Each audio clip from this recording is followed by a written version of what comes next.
الذين يجتنبون كبائر الإثم والفواحش إلا اللمام রব্বুল আলামিন বলেন আল্লাযীনা ইয়াজতানিবুনা কাবাইরাল ইসমি, যারা কবিরা গুনাহগুলো থেকে বিরত থাকে, কবিরা গুনাহগুলো থেকে বিরত থাকে, অল ফাওয়াহিশা এবং অশ্লীল কাজকর্ম থেকে বিরত থাকে, ইল্লাল লামাম এই বড় গুনাহগুলো থেকে যদি বিরত থাকে তাহলে ইল্লাল লামাম সগীরা গুনাহগুলো আমি আল্লাহ তাআলা এগুলো সব মুছে দিব। সূরা নিসার মধ্যে আল্লাহ পাক রব্বুল আলামিন বলেন ইন তাজতানিবু কাবাইরা মা তুনহাউনা আনহু নুকাফির আনকুম সাইয়্যাতিকুম ওয়া নুদখিলকুম মুদখালান কারীমা। ইন তাজতানিবু, তোমরা যদি তোমাদের বড় গুনাহগুলো ছেড়ে দিতে পারো, ইন তাজতানিবু কাবাইরা, তোমাদের বড় গুনাহগুলো ছেড়ে দিতে পারো, মা তুনহাউনা যেগুলো আমি তোমাদেরকে নিষেধ করেছি, ইন তাজতানিবু কাবাইরা মা তুনহাউনা আনহু নুকাফির আনকুম সাইয়্যাতিকুম, তোমাদের যত সগীরা গুনাহ আছে সবগুলো ক্ষমা করে দিব, ওয়া নুদখিলকুম মুদখালান কারীমা, আর তোমাদের সকলকে জান্নাত দিয়ে দিব, সম্মানের সাথে জান্নাত। বড় গুনাহগুলো ছেড়ে দেওয়া, ছোট গুনাহগুলো অনেক সময় হয়ে যায় জোহরের নামাজের পরে 2 রাকাত সুন্নত সে পড়তে পারে না, কিন্তু জোহরের নামাজ পড়ছে, মাগরিবের নামাজ পড়ছে, 2 রাকাত সুন্নত পড়ছে, নফল পড়তে পারে নাই, আসরের নামাজ পড়ছে, দৌড়ে আসছে, দোকান বন্ধ করতে করতে দেরি হয়ে গেছে, এখন আইসা সুন্নত পড়তে পারে নাই, 4 রাকাত ফরজ নামাজ পড়ছে, আবার দৌড়ে আবার দোকানে চলে গেছে।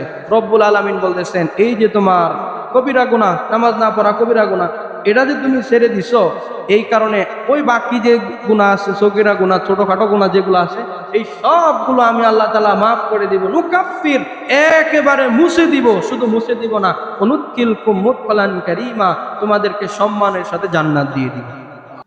আজকে আমরা পবিত্র কোরআনুল কারীমের সূরাত তাহরীমের একটি আয়াত, 6 নম্বর আয়াত তেলাওয়াত করেছি এবং রাসূলুল্লাহ সাল্লাল্লাহু আলাইহি ওয়াসাল্লামের অসংখ্য অগণিত হাদিস মুবারক থেকে ইমাম বুখারী রাহমাতুল্লাহি আলাইহি তার সহিহ বুখারীর মধ্যে যে হাদিসগুলো উল্লেখ করেছেন তার মধ্যে একটি হাদিসের কিছু অংশ পাঠ করেছি।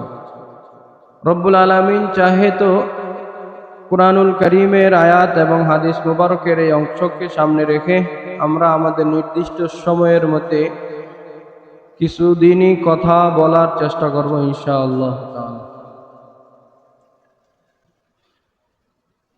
রাসূলুল্লাহ সাল্লাল্লাহু আলাইহি ওয়াসাল্লাম যে হাদিসখানা বর্ণনা করেছেন, হাদিসের মধ্যে বলতেছেন কুল্লুকুম রাইন ও কুল্লুকুম মাসউলুন আন রাইয়াতিহি, যে তোমরা প্রত্যেকেই দায়িত্বশীল, রাইন তোমরা প্রত্যেকেই দায়িত্বশীল, ও কুল্লুকুম মাসউলুন আন রাইয়াতিহি এবং প্রত্যেককেই তার দায়িত্ব সম্পর্কে জিজ্ঞাসা করা হবে। এই যে রাসূলুল্লাহ সাল্লাল্লাহু আলাইহি ওয়াসাল্লাম থেকে ইমাম বুখারী রাহমাতুল্লাহি আলাইহি এই হাদিসটা উল্লেখ করেছেন। রাসূল বলতেছেন তোমাদের নিজেদের প্রত্যেকের কিছু দায়িত্ব আছে, প্রত্যেকেরই, এবং এই দায়িত্ব সম্পর্কেই কাল কিয়ামতের ময়দানে তোমাদেরকে জিজ্ঞাসা করা হবে। এই যে একটা হাদিস, এই হাদিসের অংশে আল্লাহর নবী সাল্লাল্লাহু আলাইহি ওয়াসাল্লাম সুস্পষ্টভাবে প্রত্যেকটা মুমিন, প্রত্যেকটা মুসলমানদেরকে বলতেছেন তোমাদের নিজেদের দায়িত্ব আছে, আর কাল কিয়ামতের ময়দানে সর্বপ্রথম তোমাদের নিজেদের দায়িত্বের ব্যাপারে জিজ্ঞাসা করা হবে। কিন্তু আমাদের মানবীয় একটা ফিতরত হলো আমরা আমাদের নিজেদের দায়িত্ব, নিজেদের কর্ম, নিজেদের কাজ এই সম্পর্কে সচেতন থাকি কম। আমাদের পাড়া প্রতিবেশী, আমাদের দূরের এবং কাছের অন্য অন্য মানুষ যারা আছে তাদের কি দায়িত্ব, তাদের কি কাজ, তাদের করণীয় কি, তাদের বর্জনীয় কি, কে কি গুনাহ করতেছে, কে কি খারাপ কাজ করতেছে, এগুলো সম্পর্কে আমাদের নলেজ থাকে বেশি, আমাদের সচেতনতা থাকে বেশি, কিন্তু নিজেদের সম্পর্কে আমাদের জ্ঞান কম। অনেক সময় মসজিদে আসলে দেখা যায় মসজিদ থেকে বের হওয়ার সময় হাত দিয়ে দেখায় যে ওই যে দেখেন ওই মুসল্লিটা নামাজ পড়তেছে, নামাজ হইতেছে না, ওই যে দেখেন বৈশা বৈশা কথা বলতেছে। অথচ সে যে মসজিদে নামাজ পড়তে এসেছে দেখলে দেখা যাবে তার নিজেরই নামাজ অনেক জায়গায় ভুল আছে, কিন্তু সে মানুষের নামাজ নিয়ে মন্তব্য করতেছে, এই যে দেখেন নামাজটা সমস্যা হচ্ছে, এই যে নামাজ ভুল হইতেছে, এই মসজিদে আসে কেন, এই হাবি যাবে। মোট কথা হলো রাসূল সাল্লাল্লাহু আলাইহি ওয়াসাল্লাম হাদিসে বলতেছেন তোমাদের নিজেদের প্রত্যেকেরই কিছু দায়িত্ব আছে। আমরা যে যেখানেই থাকি না কেন, যেই অবস্থাতেই থাকি না কেন, আমাদের দায়িত্ব আছে। রাসূল বলতেছেন তোমাদের নিজেদের দায়িত্ব সম্পর্কে জিজ্ঞাসা করা হবে।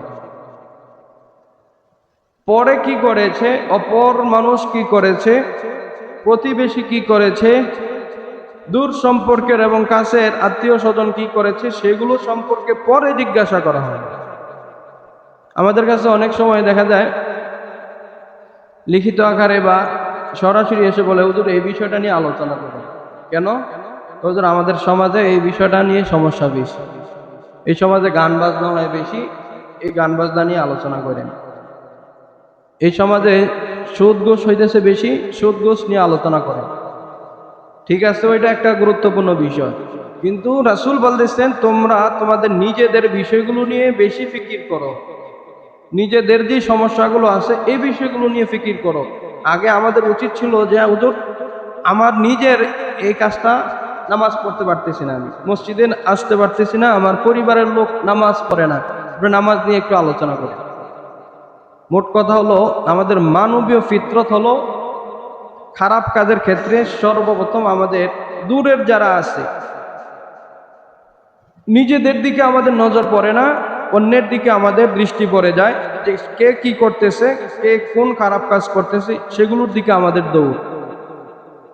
রাসূল বলতেছেন যে না, আলা কুল্লুকুম রাইন ওয়া কুল্লুকুম মাসউলুন আন রাইয়াতিহি, তোমরা প্রত্যেকেই এক একজন দায়িত্বশীল, এক একজন প্রত্যেকেই দায়িত্বশীল।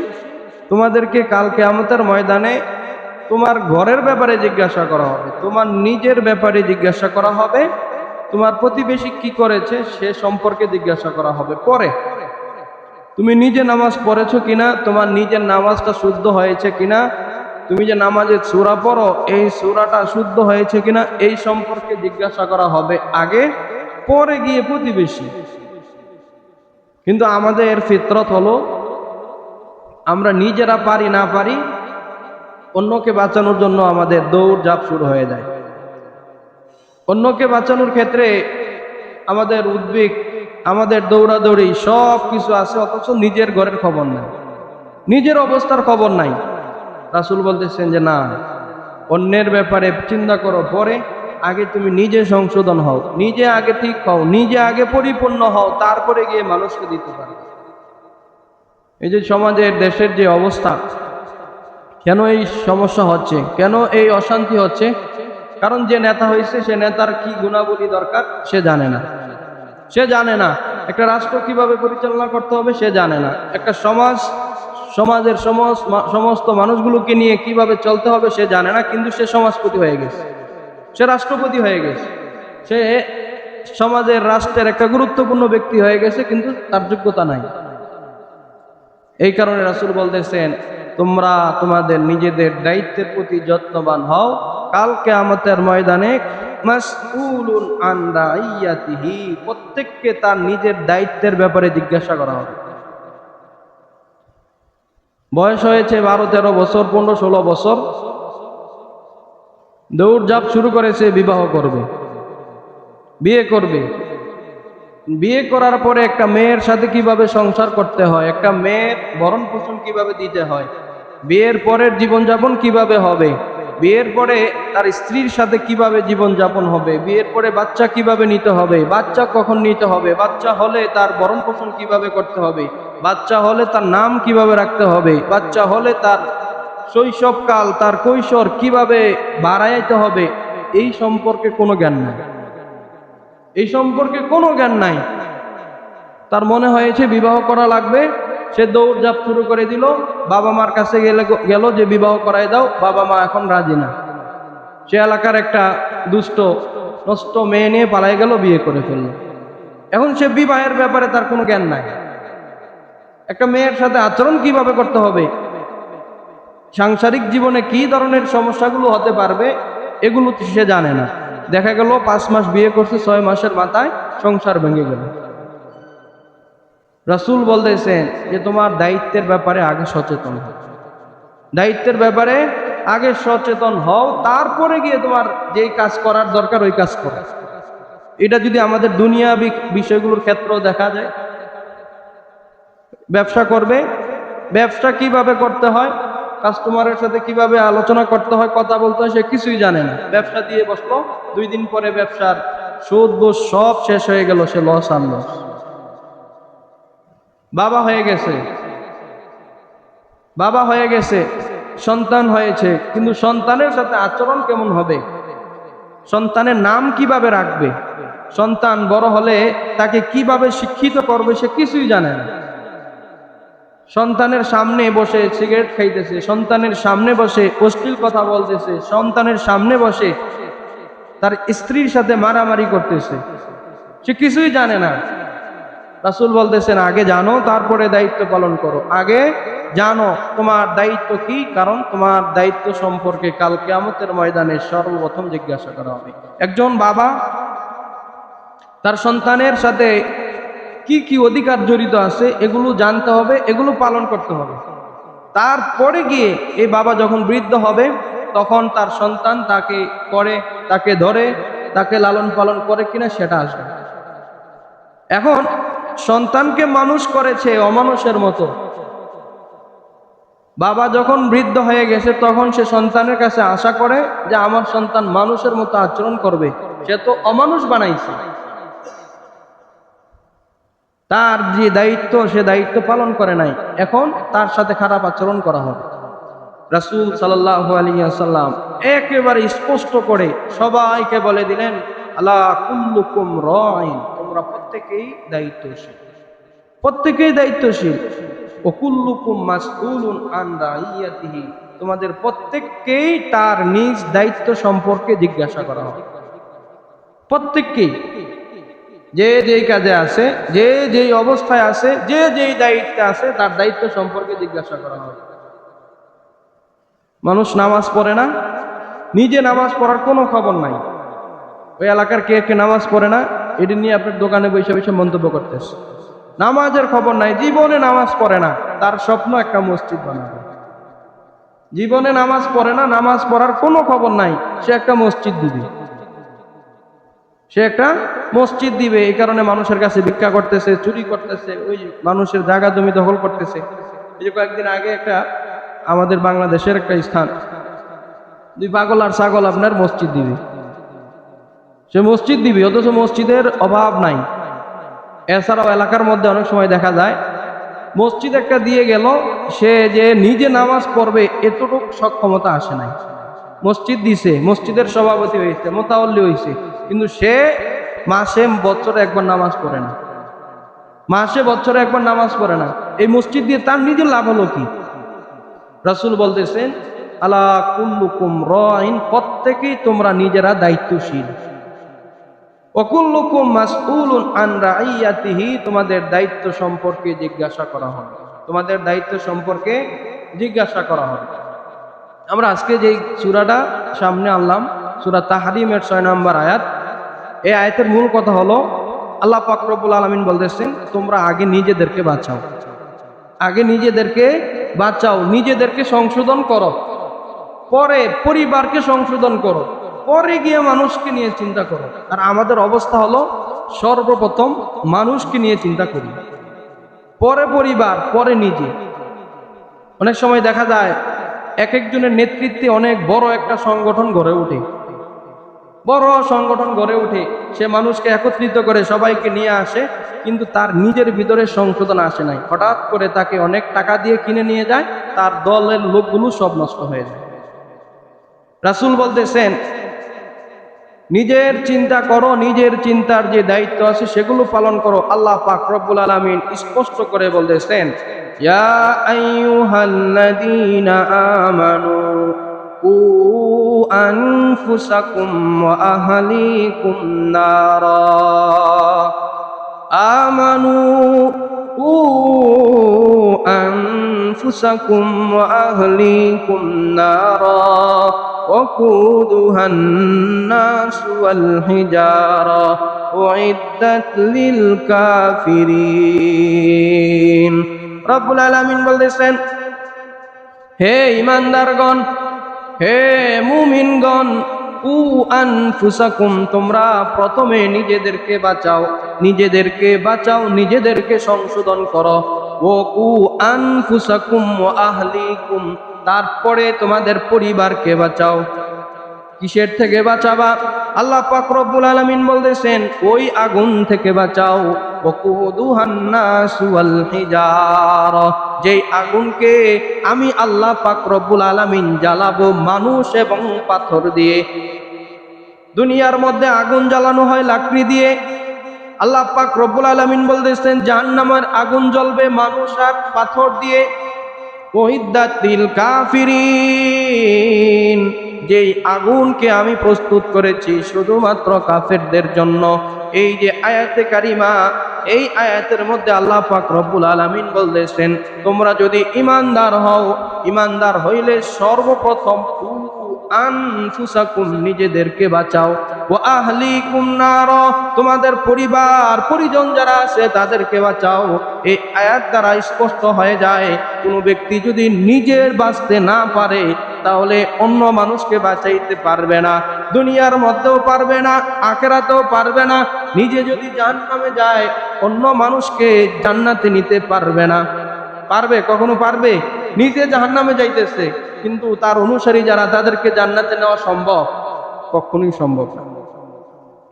এই কারণে আল্লাহ পাক রব্বুল আলামিন বলতেছেন, ও আনফুসাকুম, তোমরা তোমাদের নিজেদেরকে বাঁচাও, ওয়া আহলিকুম নার, তারপর তোমাদের পরিবার পরিজন যারা আছে তাদেরকে বাঁচাও।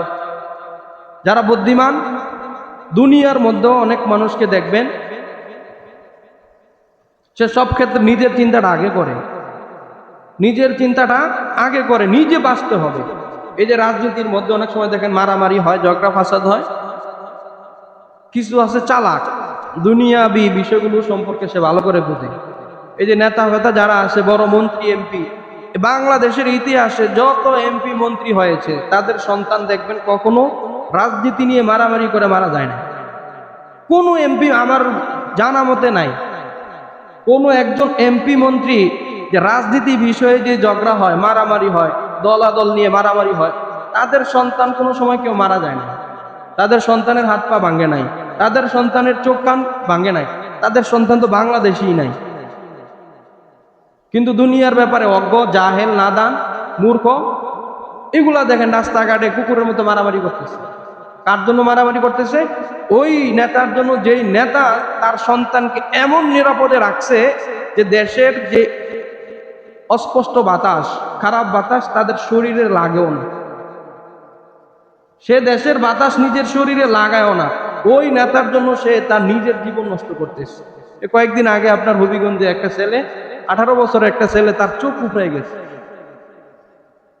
অথচ এই ঝগড়াগুলো, মারামারিগুলো কিন্তু হইতেছে যেখানেই হোক, যেই দলেরই হোক, যারা আমাদের নেতা আছে, এমপি মন্ত্রী আছে বা বড় আমাদের নেতৃস্থানীয় আছে, তাদেরকে প্রোটেকশন দেওয়ার জন্য। কেউ কারো নেতার ব্যাপারে কথা বলছে, এটা সহ্য হয় নাই, মারামারি লেগে দিছে। সে তার নিজের জীবন, তার মা বাবা, 18 বছর পর্যন্ত একটা সন্তানকে গড়তে একটা মা বাবার কত কষ্ট হয়, কত অর্থ সম্পদ ব্যয় করতে হয়, কত রাত ঘুম বিসর্জন দেওয়া লাগে। 18 বছর পর্যন্ত একটা সন্তানকে বড় করতে যারা সন্তান বড় করেছে তারা বুঝবে যে কতগুলো রাত এই সন্তানের পিছনে ব্যয় করতে হয়, কত টাকা পয়সা ব্যয় করতে হয়, কত পরিশ্রম, কত মেধা ব্যয় করতে হয়। অথচ এই সন্তান নিজের জীবন দিয়ে দিল আরেক নেতার জন্য। আরে এটা কি? আল্লাহ পাক রব্বুল আলামিন মানুষকে বুদ্ধি দিয়েছে, এই সমস্ত মূর্খদের মাথার মধ্যে কি গোবর? তারা কি চিন্তা করে? বাংলাদেশের যে 53 বছরের 54 বছরের ইতিহাস, এই ইতিহাসের মধ্যে কি আছে? কোন এমপি মন্ত্রী বা বড় নেতাদের সন্তান কোনো সময় বড় আন্দোলনে মারা যায় না। অথচ এই সময়ে এসে, এই যে বর্তমান আধুনিক সময়, শিক্ষার সময়, এই সময়ে এসেও রাস্তাঘাটে মাঝে মাঝে রাস্তার ছেলেগুলোর মতো মারামারি করতেছে, ধরতেছে, মারতেছে। আরে এইগুলা কি? বর্তমান সময়ে আমাদের দেশের রাজনৈতিক অবস্থা বলেন, বা ওই যে বিভিন্ন কলকারখানার জন্য যে মারামারি হয়, এই সবগুলোর ক্ষেত্রে বলেন, এই সবগুলোর সমস্যার মূল কারণ হলো এই যে সাধারণ ছেলেগুলো, যারা তার নিজের ভবিষ্যৎ বুঝে না, নিজের অবস্থা বুঝে না। কারণ এইভাবে যদি এমপি মন্ত্রীরা প্রোটেকশন না পায়, সে এমনি এমনি ভালো হয়ে যাবে, এমনি এমনি ভালো হয়ে যাবে। তার পিছনে যদি 100-200 ছেলে এমনি এমনি না ঘুরে, সে এমনি ভালো হয়ে যাবে। এই কারণে আমরা সব সময়, যারা বুদ্ধিমান তারা এটা বলে যে এই দেশের রাজনৈতিক সমস্যা বলেন, দেশীয় সমস্যা বলেন, এই সমস্যার মূল এই যে মাঝে মাঝে ধর্ম নিয়ে মারামারি হয়।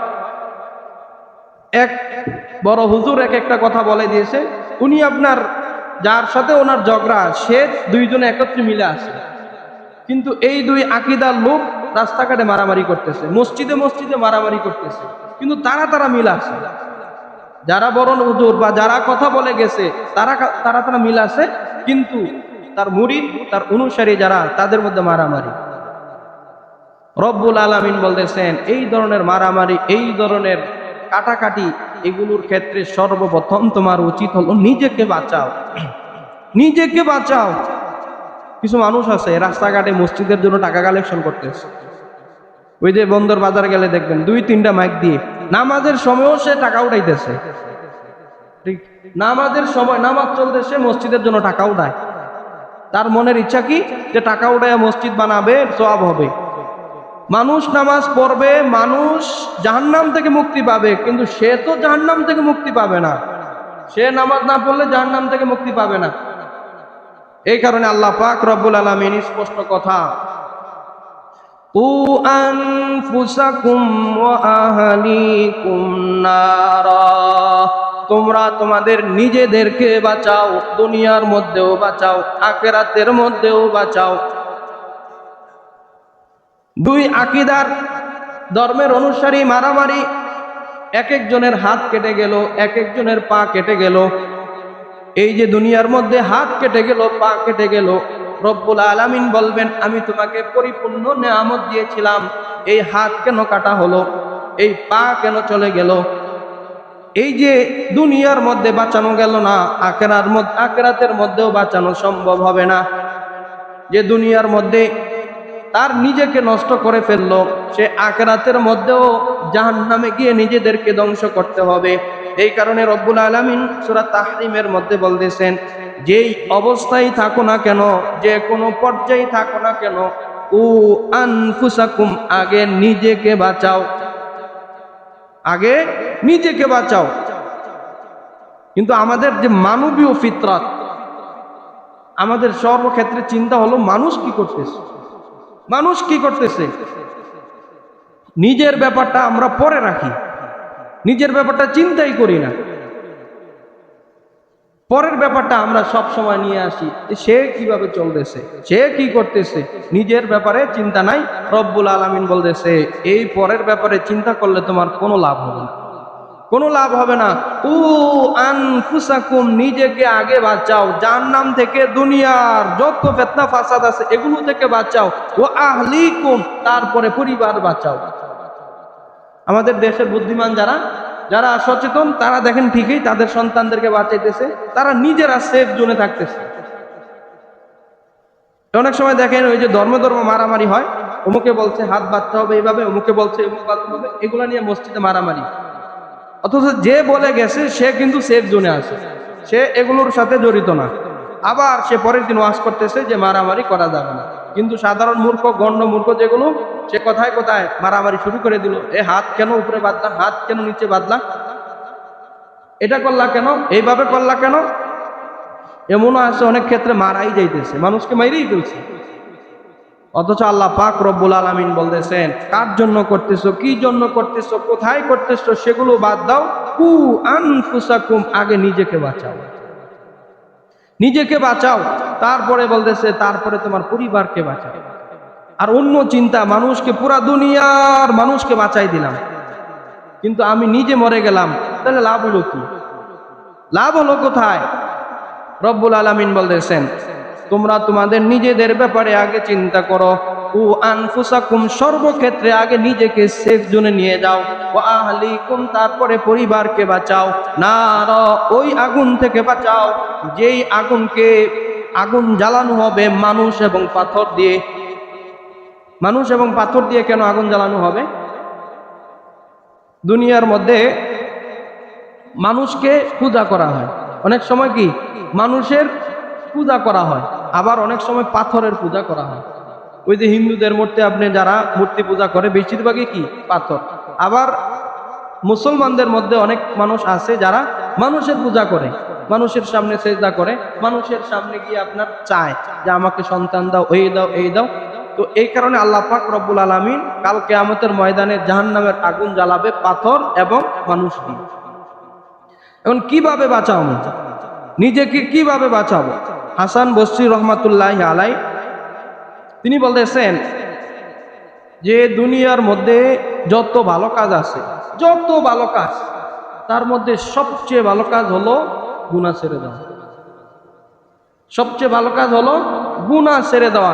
এক ব্যক্তি 5 ওয়াক্ত নামাজ পড়ে, নামাজের পরে সুন্নত পড়ে, এই যে জোহরের নামাজের পরে 2 রাকাত সুন্নত, সুন্নতের পরে 4 রাকাত নফল, আরো 2 রাকাত নফল, মাগরিবের পরে 2 রাকাত সুন্নত, সুন্নতের পরে 4 রাকাত নফল, এশারের পরে নফল, শেষ রাতে তাহাজ্জুদ, আবার দিনের বেলা চুরি করে, আবার দিনের বেলা গিয়ে আপনি ঘুষ খায়, আবার দিনের বেলা সুদে টাকা লাগায়।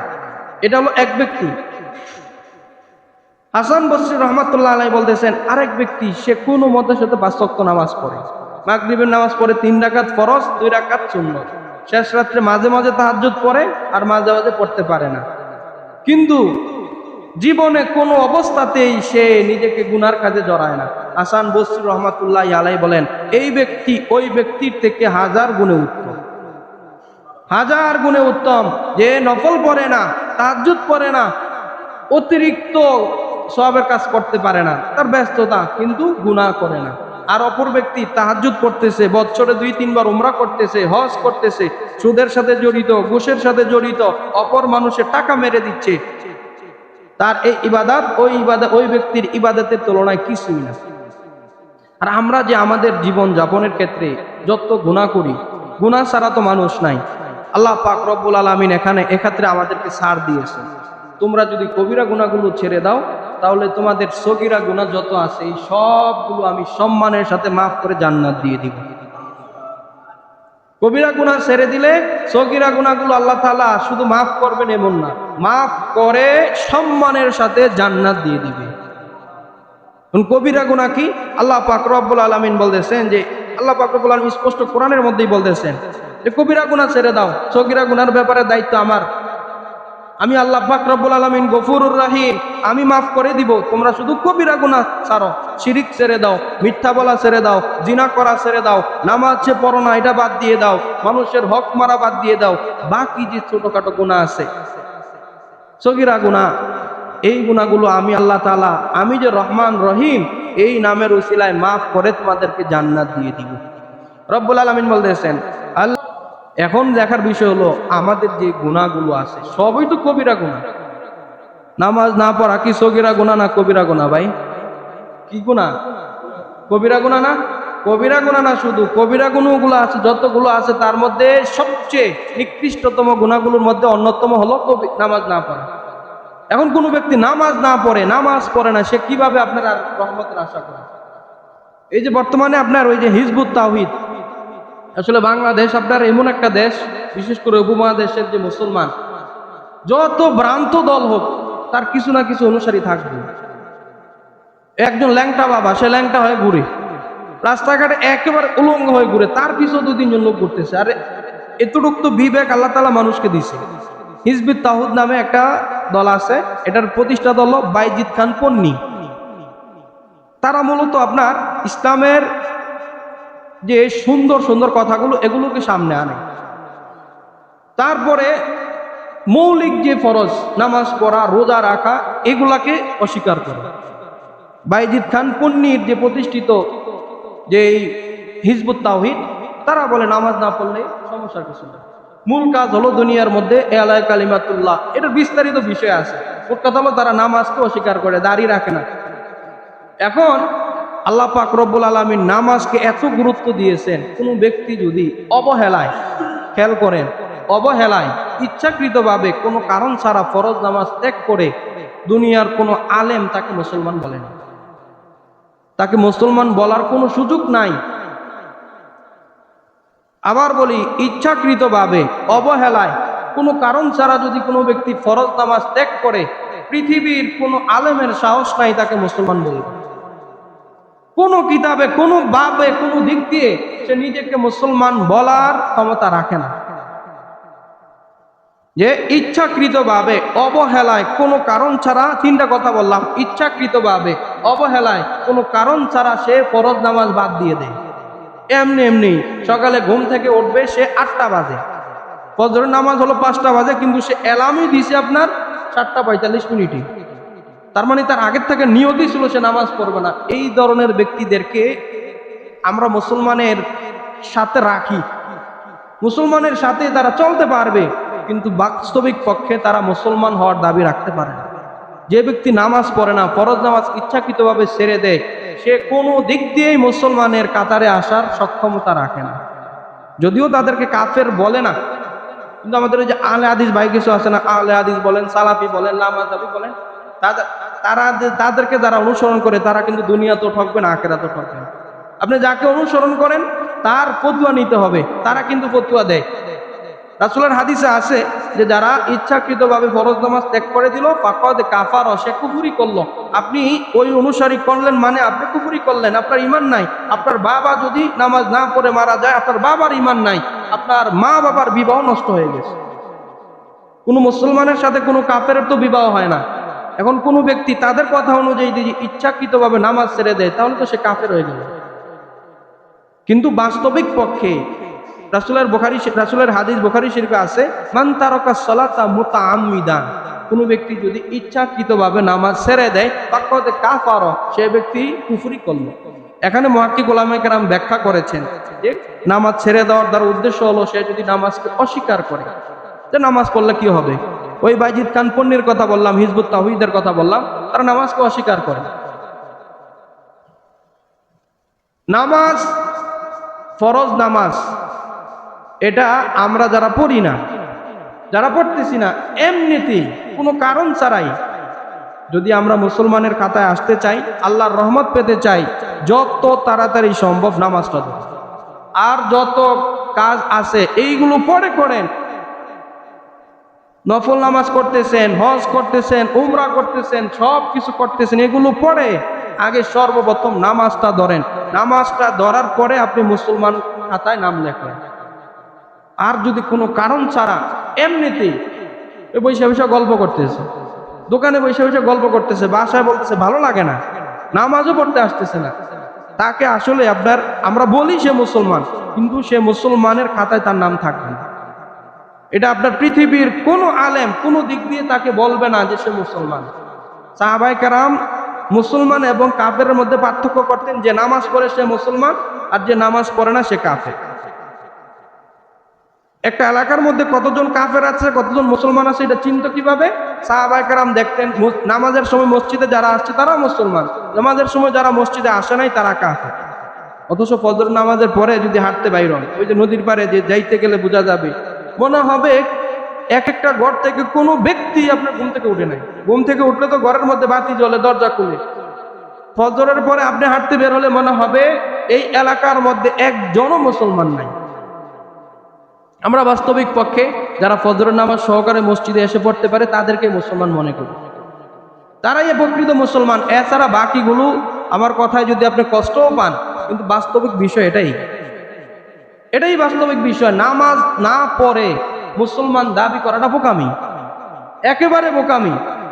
এই কারণে আগে যদি আমরা নিজেকে বাঁচাইতে চাই, প্রথম কাজ করতে হবে কি ভাই? জোরে বলেন, কি পড়তে হবে? নামাজ। পড়তেছি না, শয়তানের ধোঁকায় পড়ে আসি, তওবা করি, এখন থেকে শুরু করি। সমস্যার তো কিছু নাই, সমস্যার কিছু নাই। পড়ি নাই, শয়তানের ধোঁকায় পড়ায় ছেড়ে দিয়েছি, এখন থেকে শুরু করি। আল্লাহ পাক রব্বুল আলামিন তো বসেই আছেন যে কখন বান্দা ফিরে আসবে আর আমি ক্ষমা করব। নামাজ যারা পড়ি নাই ভাই, নামাজ ছাড়া কোনো দিক দিয়ে কোনো উপায় নাই।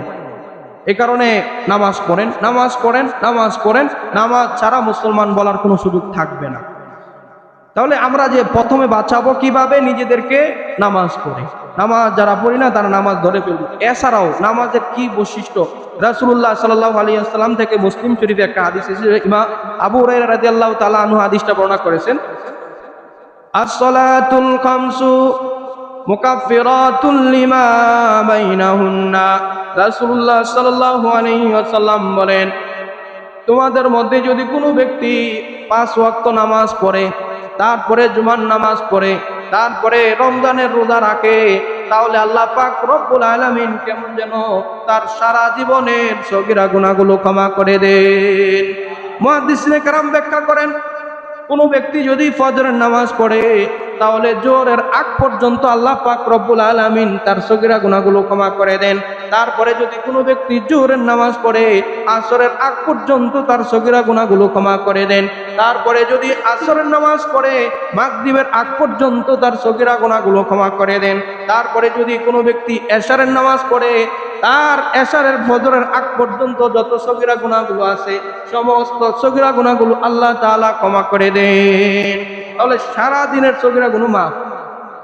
ফজর, যোহর, আসর, মাগরিব, এশা পড়লে এক এক নামাজ পড়বে, আগের গুনাহ ক্ষমা।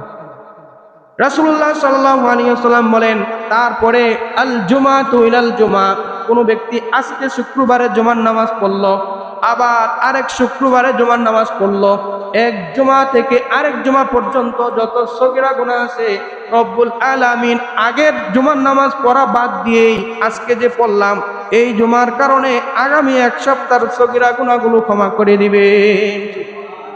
তাহলে নামাজ আমাদেরকে জাহান্নাম থেকে বাঁচাইতে পারবে। তারপরে এক রমজান থেকে আরেক রমজান পর্যন্ত কোনো ব্যক্তি এই বছরের রোজাগুলো সবগুলো রাখছে, আগামী রোজার আগ পর্যন্ত সে আগামী রোজা রাখে নাই, এর আগেই মারা গেছে, এই রোজাগুলোই আমাকে এক বছরের সগীরা গুনাহগুলো ক্ষমা করাই দিবে। তাহলে ইবাদতের মাধ্যমে আমরা নিজেদেরকে বাঁচাইতে পারি। এছাড়া যত চিন্তা ভাবনা আছে, আমার সন্তান বড় আলেম হবে, বড় হাফেজ হবে, আমি অমুক পীরের মুরিদ, আমি অমুক ব্যক্তির সাথে আমার সম্পর্ক, ওরা আমাকে বাঁচাই দিবে, এটার বাঁচার কোনো সুযোগ নাই। বাঁচার সুযোগ আছে? এ দুনিয়ার মধ্যে যত মানুষ আছে সব কিন্তু আদম আলাইহিস সালামের পরিবার, সবাই আদম আলাইহিস সালামের পরিবার। এখন ফেরাউন জাহান্নামে যাবে, সে যেই অপরাধ করার কারণে জাহান্নামে গেছে, আমি আপনি যদি এই অপরাধ করি আমার শাস্তিও একই রকম হবে। এছাড়া আদম আলাইহিস সালামের সন্তান, নিজ সন্তানই তো জাহান্নামে গেছে। কাবিলের ব্যাপারে তো এসেছে যে কি, যে ইন্নী উরিদু আন তাবুআ বিইসমি ওয়া ইসমিকা ফাতাকুনা মিন আসহাবিন নার। তার ভাই বলেছিল, আমি চাই তুমি আমাকে হত্যা করে আমার গুনাহগুলো, তোমার গুনাহগুলো নিয়ে তুমি জাহান্নামী হয়ে যাও। ইব্রাহিম আলাইহিস সালামের পিতা আজরের ব্যাপারে ইব্রাহিম সাল্লাল্লাহু আলাইহি সাল্লাম নিজে নবী ছিলেন, কত বড় নবী ছিলেন তিনি। ওয়ামা কানা ইস্তিগফারু ইব্রাহিম আলি আবি, তিনি তার বাবার জন্য দোয়া করতেছিলেন। আল্লাহ পাক রব্বুল আলামিন বলেন, খবরদার কাফেরের জন্য দোয়া করা যাবে না। ওমা কানা ইস্তিগফারু ইব্রাহিম আলি আবিহি ইল্লা আম্মা ওয়াদাতি ওয়াদা ইয়া ফালাম্মা তাবায়্যানা লাহু আন্নাহু আদুউল লিল্লাহি তাবাররাআ মিন। যখন তিনি বুঝতে পারছেন তার বাবা কাফের, তখন তিনি একেবারে সরে গেছেন, না তার জন্য ক্ষমা প্রার্থনা করা যাবে না। হযরত নূহ আলাইহিস সালাম, তিনি সর্বপ্রথম নবী এবং রাসূল ছিলেন, বড় রাসূল ছিলেন।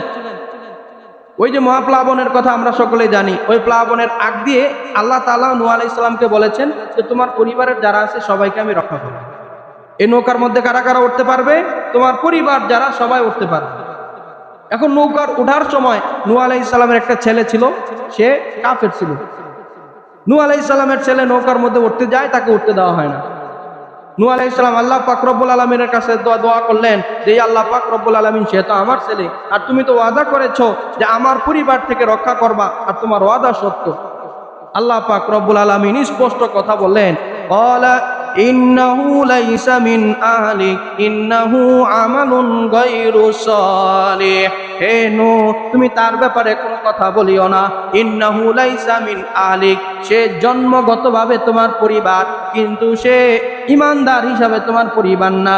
ইন্নাহু আমালুন গায়রু সালিহ, সে অপকর্ম করে, সে অসৎ কাজ করে, সুতরাং সে তোমার পরিবারের অন্তর্ভুক্ত হতে পারে না। নূহ আলাইহিস সালাম পরে তওবা করছেন যে আল্লাহ পাক রব্বুল আলামিন আমাকে ক্ষমা করে দেন, আমি তো না জেনে আমার সন্তানের জন্য আপনার কাছে সুপারিশ করছিলাম। নূহ আলাইহিস সালাম নিজে এরপরে আয়াতে বলতেছে যে আমাকে আল্লাহ পাক রব্বুল আলামিন ক্ষমা করে দেন, আমি তো এটা জানতাম না।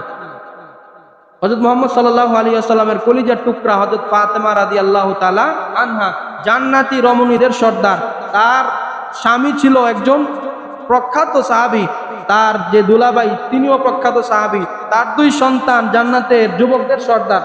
তাকে আল্লাহ পাক রব্বুল আলামিন তার রাসূল সাল্লাল্লাহু আলাইহি ওয়াসাল্লামের মধ্যে কি বলাইছেন, ইয়া ফাতেমা আনকিদি নাফসাকি মিনান নার। হে ফাতেমা, আমি তোমার বাবার রাসূল, তারপরও আমি তোমাকে রক্ষা করতে পারবো না। আনকিদি নাফসাকি মিনান নার, তুমি তোমার নিজেকে তোমার আমল দ্বারা জাহান্নাম থেকে রক্ষা করো। ইন্নী লা আমলিকু মিনাল্লাহি শাইআ, কেননা আমি আল্লাহ পাক রব্বুল আলামিনের তরফ থেকে তোমার আমল, তোমার ঈমান যদি ঠিক না থাকে তাহলে আমি তোমাকে রক্ষা করতে পারবো না। তার কলিজার টুকরা ফাতেমা রাদিয়াল্লাহু তাআলা আনহা জান্নাতি রমণীদের সর্দার হয়েছে আল্লাহর নবী সাল্লাল্লাহু আলাইহি ওয়াসাল্লামের মেয়ে হিসাবে না। আল্লাহর নবী সাল্লাল্লাহু আলাইহি ওয়াসাল্লাম তাকে এমন শিক্ষা দিয়েছেন, এই শিক্ষার পরে তিনি নিজে এমন আমল করেছেন। আমরা তো হাদিসে পাই তিনি যে রাসূলুল্লাহ সাল্লাল্লাহু আলাইহি ওয়াসাল্লামের মেয়ে হওয়ার পরেও এমন সাধারণ জীবন যাপন করেছেন, কষ্টে সংসার করেছেন। এক বেলা খাবার খাইলে অপর বেলার খাবার থাকতো না, নিজ হাতে আপনার আটা পিষেছেন, তার হাতের মধ্যে দাগ পড়ে গেছে, ফোসকা পড়ে গেছে, তার নিজের কষ্টে তিনি এই অর্জন করেছেন। সুতরাং আমরা যারা বলি আমরা মুসলমান হিসাবে জান্নাতে চলে যাব, আমরা উম্মতে মুহাম্মদী হিসাবে জান্নাতে চলে যাব, এই কথা বলার কোনো সুযোগ নাই। যদি গুনাহ করি ফেরাউনের মতো তাহলে শাস্তি হবে ফেরাউনের মতো, আর যদি আমল করি সাহাবীদের মতো তাহলে আমাদের জান্নাত হবে সাহাবীদের সাথে। আল্লাহ পাক রব্বুল আলামিন